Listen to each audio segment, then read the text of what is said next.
Welcome back to Aging Gracefully. Thank you kindly for tuning back in. And if you're still with us at this point, it's safe to assume you enjoy a bloody good time, even if that means rolling with the third film of a properly grindhouse franchise like Hatchet is. There's a point, though, believe it or not, where feeling yourself too much can be a bit of a bad thing. And this usually happens during our formative years as a teenager, but for a filmmaker, it can happen in an instant. It's literally straddling the line between rinse and repeat or retread and retire. As I watched 2013's Hatchet III, that thought kept screaming through my head like an EMT calling out for help in Honey Island Swamp. So let's see, this time around, what Victor Crowley has in store for us. At the risk of retreading our review from part 2, I'm still really a big fan of the continuity here. I mean, they pick up 3 where 2 left off, with Mary Beth bringing down a world of bloody, perfect pain on Victor Crowley. After the hatchet-faced killer has 86 nearly the whole cast the last time around. And this gets really brutal because Danielle Harris, in the role of Mary Beth Dunstan, channels every bit of rage from every horror villain that she's ever encountered in her silver screen career. She shoots this dude in the face, still doesn't kill him. He gets back up, grabs her, then she takes her fist and jams it down his throat. Fists his throat, all before he falls backward onto that giant chainsaw that we fell in love with from part 2, sawing himself in half in the process. Very brutal, very bloody. She gets literally drenched in blood in this scene. And this is all the cold open. More hard rock for the intro song. I believe it was System of a Down. Absolutely love that. Can't find anything to complain about with the start of this film. That's when everything starts to go a little bit off the rails for me, though, because we see a hard left with the character of Mary Beth, in my opinion, when she walks into the sheriff's department covered with blood and carrying the scalp of Victor Crowley. Now, I can buy that surviving 2 straight nights of Crowley in a swamp can put a hard edge on a person. I believe that. But she immediately feels different to me at the onset of this film. And it's not for the better. Billy Peltzer rolls into our frame from Gremlins, mostly known by his Christian name of Zach Galligan, but here he plays Sheriff Fowler. And my God, his acting did not age gracefully. I mean, what is going on here? His accent changes between the first 2 scenes were intense. We see him just strolling in on a naked Danielle Harris as she's getting the blood hosed off of her body. And, you know, him for doing that. That's Danielle Harris. More great Adam Green cameos, though, as we see him getting hauled in cuffs, complaining that he should have gone on the swamp tour. Now, you'll remember his friends in the first film were the ones that went on the swamp tour and did not do very well. So no, Adam, you're probably in a good position now that you didn't go on the swamp tour. And then when the sheriff is yelling at Mary Beth about God knows what, and how stupid her story about Victor Crowley is, we just see him look up, Adam Green being the writer of the whole thing, looking up with disappointment in his eyes, and one of those breaking the fourth wall moments that I thought was absolutely great. I loved every bit of that. Back in Honey Island Swamp, though, Deputy Hamilton, who wears the smallest eye patch that I've seen since a 007 movie back in the 80s, he's reporting that he's finding just an insane amount of body parts, bodies, remains. They're just laying all over the swamp. Now, this would start to indicate to the lawmen back at the station that Mary Beth couldn't be responsible for all that. I mean, she's a little girl. She's not very big. I shouldn't call her a little girl, but she's not big in stature. How could she possibly rip people to shreds?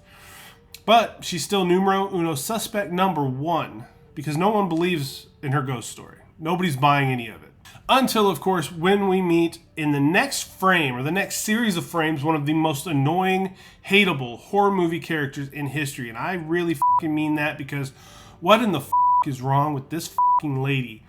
Carolyn Williams plays the role of Amanda here, who is the former wife of Sheriff Fowler, and the bane of my goddamn existence in this film. And I hate that. I hate that for me. I hate that for you, because she played Stretch in Texas Chainsaw Massacre 2, which is beloved and revered here, that movie. And Amanda in this movie is a reporter who has long believed in the legend of Victor Crowley. And when she hears on the radio that Mary Beth Dunstan has walked into the sheriff's department covered in blood, talking about how she just came back from Honey Island Swamp, She knows, Amanda knows, there's more to this, and she just may be right. So a goddamn police scanner screws the whole thing up for us here. Anyway, anger aside, we're getting a lot of live bodies that show up to the swamp to deal with all the dead bodies that happen to be there, because we get the sheriff's deputies, we get the EMTs. They send several boats out there to collect these folks. We wind up getting a SWAT team, and one of the EMTs out there is named Andrew, and he's played by the exact same actor that played Sean in the first one and Justin in the second one. I popped for that a little bit. I thought it was funny, and they keep that rib going. I'm pretty sure they pop up again in Victor Crowley, which would be the fourth film. I don't know why they called it Victor Crowley and not Hatchet, but we'll get to that when we get to that. Well done. Nice continuity. And having a crew out there collecting bodies felt like a nice little touch, especially when the head EMT recognizes that one of these bodies has several deformities, is wearing overalls, and fits the description of the swamp boogeyman that everybody talks about. So unfortunately, we leave that fun scene, and we wound up back at the jail just in time for Mary Beth and Amanda to have some interactions with one another. Now, this Amanda bitch bullies the deputy into all manner of access that you would not think a civilian would get to the suspect of mass murders of people. She chides Mary Beth and makes fun of her drunk dad. Mary Beth winds up taking the bait and acts just as awfully back. It's almost unwatchable, the scene is.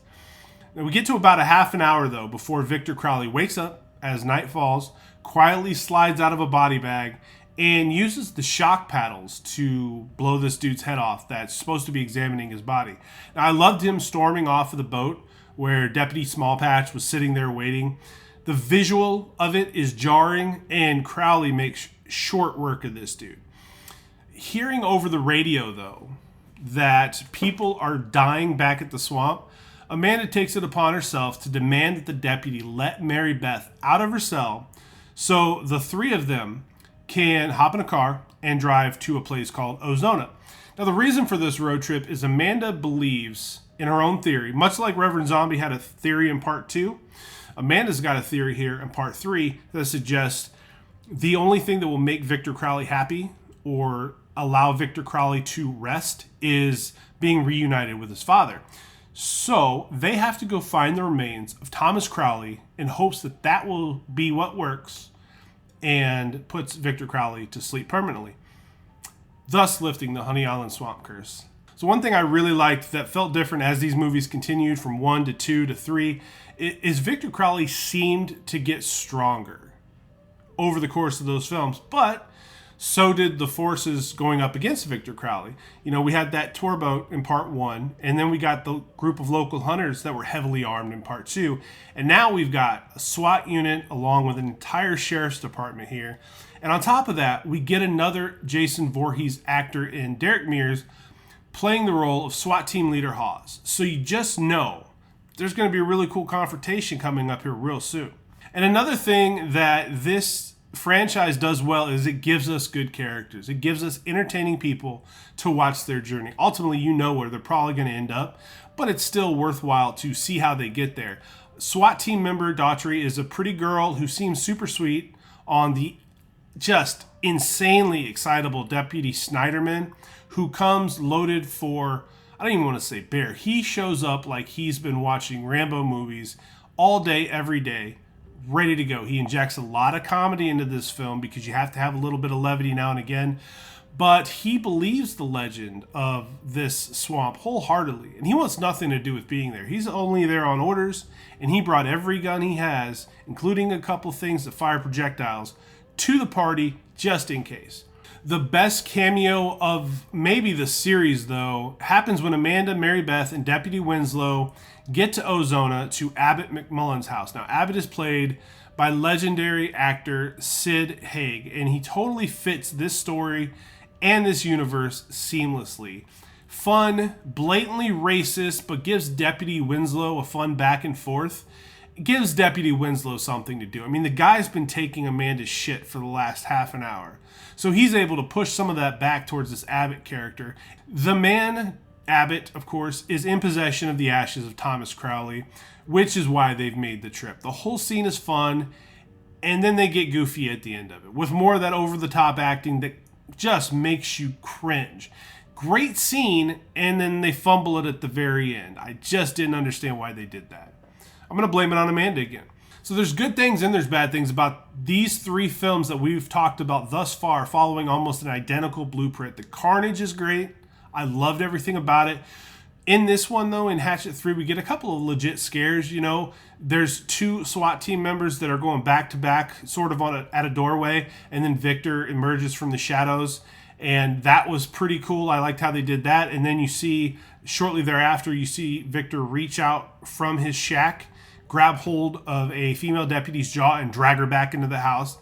Solid scene. But I got a major complaint about the face-off between Hawes and Victor Crowley, because just like with Reverend Zombie's face-off in 2, it's extremely short and extremely disappointing. I mean, essentially, it's Jason Voorhees versus Jason Voorhees, and it ends almost instantly. It was a major letdown for me. I was not happy with that. Great characters, just like the other films, but they're all dumb as shit, too, just like the other films. As soon as they know where Crowley is and that he's a real thing, they create a firing line, which is an awesome idea, right? But then they pour thousands of rounds into a shack that they think Victor Crowley is hiding in. And then once they run dry, once they're out, they decide to fan out. Now, when Crowley pops back up and he claims a victim and he's taking somebody to task, there's about a half a dozen people with guns that rush him, but instead of shooting him at close range with these firearms, they start to beat him with the butts of their guns. Huh? And on top of that, there's a scene where Deputy Schneiderman takes out a rocket launcher, which I thought was awesome. I immediately loved this character. Takes out a rocket launcher, fires a rocket into Crowley's house that zips right by Victor Crowley when he's standing on the porch, which I'm assuming he was aiming at Victor Crowley. But I gotta wonder, if he does hit Crowley, I mean, the movie's over with, right? What could have been? But let's bottom line things, okay? Let's just get right to it. There are some things that really work with this movie. I loved the set piece where the sheriff, Daughtry, the SWAT team member, and Andrew, the EMT, are pinned down inside that med boat with Crowley trying to get into it with a grinder on the outside. Tense. Really great way to build up tension. And it also makes you think, why don't they just run for it? Well, that's that ultimate, you open the door to leave and then you hear the grinder stop and then your heart sinks. That's one of those really cool horror movies that I dug. I liked that part when that part happened. We got a cameo from Ben from part 1. Ben was the final guy, for those of you who don't remember, and he lasts for like 5 seconds before he gets a hatchet directly to the face. But it was fun. It was nice to see. But man, some of the stuff ruined things for me here. Absolutely ruined it. Mary Beth, the best character from the first 2 films, by far, super abrasive in this movie. I don't understand why the change in direction for her. She seemed like a different character. There's a part where she spits in the face of Deputy Winslow, and it just doesn't feel like something that character would do. Now, again, we mentioned at the beginning of this video, she's been through a lot, so maybe she's got a different outlook on life, and maybe she's never liked cops. I don't understand it, but her accent almost changes a couple of times in this movie, and there's a couple of things she says to the deputy in the cop car that just, it doesn't seem like that's something that the girl that we met in 1 and 2 would go ahead and say. It was just, I thought it was a weird departure for me, and I wasn't a huge fan of that. Amanda is the character that I hate the most from any horror film, period. It's not even close. She shows up to Honey Island Swamp in the climax of this film and screams for Victor fucking Crowley to come out to her right now. She says this. Now, who the does she think she is exactly? I mean, like an old country lady down in North Carolina. I know plenty of them. But these old ladies in the country, they think they can just mama everyone. And she is that person in this film. Maybe the plan was to get the audience to hate this character. Adam Green, it worked. You killed it with that one. It worked. I hate this person. And I was happy to see her die. 6 out of 10 for me. I'm not going to say it ages gracefully because although I probably will watch this at some point somewhere, maybe, the idea of watching it again and sitting through some of that dialogue with Carolyn Williams is awful. I just can't do it. And I love Zach Galligan. Billy Peltzer was such a hero to me when I was a kid growing up watching Gremlins 50 times a day. I watched that movie. I wore out my cassette tape of that movie. So I will always have love for that guy. I don't know what happens here, but this was a letdown from two people, Zach Galligan and Caroline Williams, that I loved in movies of the past. Movies back in the 80s, absolutely adored them. They really bummed me out with this film, though. I thought if they'd ramped it up a little bit or made some different choices, it could have been right there with the other two, because we gave a 7.5 out of 10 to one, and then we scored a 7 for Hatchet Part 2. This one's going to be a departure from that. It's a 6 out of 10. Not bad, but not great. So if you agree with me, let me know. Positive reinforcement makes my heart warm. If you don't, I'll listen to that too. Feel free to hang out with us and stick around with us and see what we do in the future. I love horror movies. Until next time, this is Aging Gracefully. I'm Matthew Essex. I appreciate it, and I'll see you guys on the other side.